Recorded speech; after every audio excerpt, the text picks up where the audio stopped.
Nicky, I know you took in most of Arsenal Manchester United last night. Rashford and Diallo dropped. Was it almost too defeatist from Amorim, do you think?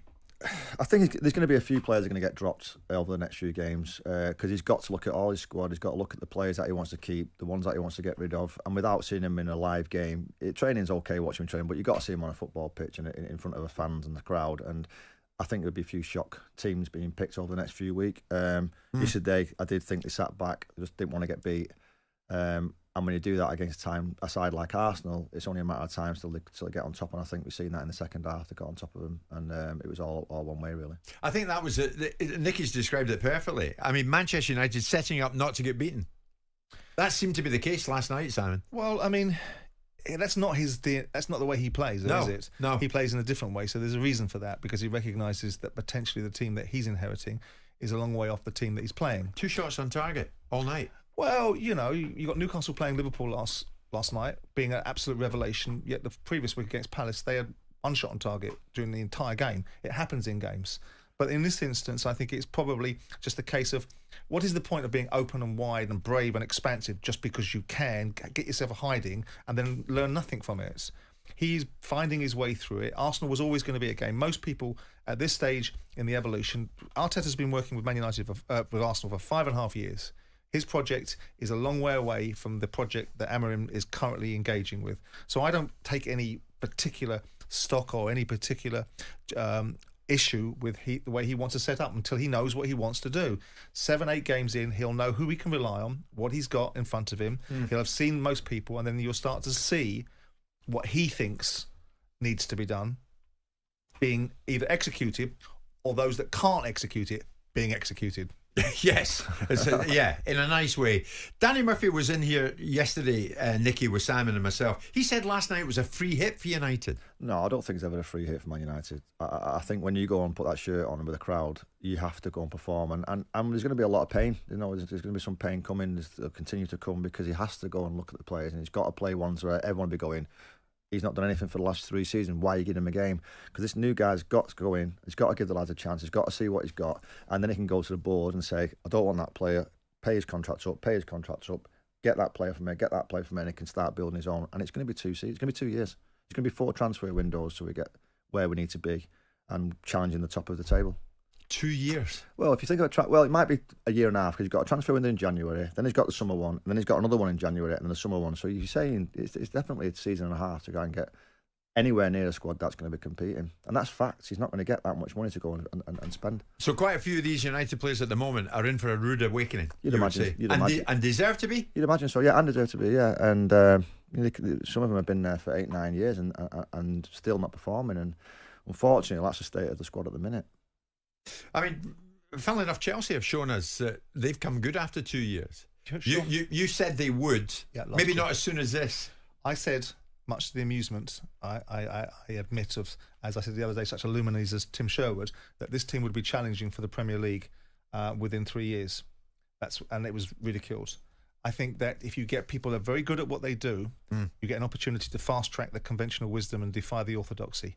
If Ruben Amorim is very good at what he does, and he's able to get the support, and by that I mean a couple of 100 million every time he needs a transfer window of significance, which more often than not is the August transfer windows or the summer ones, he can fast track it. It doesn't necessarily have to be 2 years. I mean, ultimately, the first season at Chelsea was a farce under the new ownership.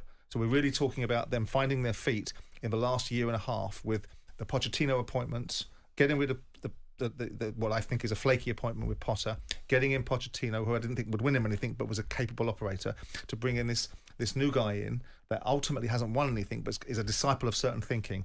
And you're seeing the benefits of it. The car crash that most people laugh behind their hands at with Chelsea is no longer the car crash that people ridiculed and parodied. They spend a lot of money, but so have lots of other clubs spent a lot of money. Now, where we are with United is if Amorim is all that he's cracked up to be, and the support structure is all it's cracked up to be, and United can find their way around whatever financial obligations they may or may not have through PSR to support him, I would expect Man United to be back in the groove within 18 months. But Ten Hag, so he wasn't cracked up to what we thought he'd be. I never thought he was. Before him, Mourinho. Before him, Van Gaal. Were they not cracked up to what we thought they were? But you characterise it. Mourinho won things. Yeah. Mourinho put them second in the league. He still went in a very disappointing fashion from the club. Well, he did for a variety of reasons, and one of them was that players that if you get Mourinho in your dugout, you've got two choices. Well, you've got one choice: give him precisely what he wants, or don't employ him in the first place. He wanted Harry Maguire. He wanted certain players. He wanted Pogba out of the football club, and they didn't back him. Now, whether he behaved as he should have done, whether he shouldn't have been frequenting the Lowry and basically living in Manchester and commuting back to London is a different discussion. The point is that there are characteristics about Mourinho that gave United the success. And there's also other parts of other people like Louis van Gaal. But the journey United were on at that time was, we're still so close to the Ferguson era. We're still so close to that dominance of English football. Yeah. That ship has sailed. It's gone. So now you're judging United by a different standard. So, Nicky, do you see characteristics in Amorim that he's going to bring your club success? Well, going off his background, yeah, because he plays the right football. For me, I think what you've got to have at that football club is a character. If you look at all the managers that come after Sir Alex, whether they failed or not, they're all people. They can carry the club on the shoulders. You know, Van Gaal, Mourinho. They're the big personalities, big characters. Unfortunately for me, I didn't think Ten Hag had that character. I thought he was not good in interviews. He weren't great in TV. He seemed like he knew what he was doing on a coaching pitch, but it didn't transfer onto a game. And I think this guy now, I mean, one thing I think he's got is character. You know, time will tell if he's charisma as well. Yeah, time will tell if he's got what he needs to get Man United back up to the levels, like Simon said, with the investment that's going to have to go into the squad. But he's certainly got a character, he's got charisma, and he looks like he can carry this club on his shoulder. And that's the biggest thing at Man United. I don't care what anybody says, because don't forget, these managers go and get coached as well. So the ones underneath him have to be top coaches as well to coach the players. Yeah. And he has his own people that brought in. And I think it was the right thing to do to get rid of Rude at the time as well, because he brought his own players in. He's going to have no excuses. He's going to have no one looking over his shoulder. That's not his person, his guys. He's got his own guys there. And if he does it right, I think he'll do well. Vinicius Rossetti was hurt by that. I'm sure he was, and I'd have been hurt because he watched that at Man United. The fact of the matter is the guy's got his own right to bring somebody in who he knows, he trusts, and he's been coaching with for 5-10 years. And unfortunately, football's not a nice world, as we all know. And if you've got someone sat on your shoulder behind you who's not your guy, you've got to trust him with your life. Nicky, before we hit the break at 10:30, you concerned about Luke Shaw? I am, yeah. It's really sad. Injured again, yeah. It's sad. And actually, I do think he's the best left back in the world when fit. And everyone can be screaming down the phone going, he's never fit. It's a shame. I don't know what's going on with the lad. He's always injured. But one thing he is, when he's on that pitch, he's the best defender that England have got on the left side. When he's fit, the best left back in the world? I think he's the best left back in the world when he's fit, yeah. Yeah.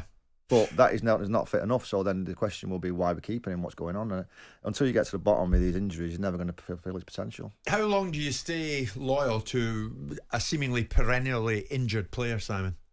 Till his contract runs out. Yeah. It's a cutthroat business.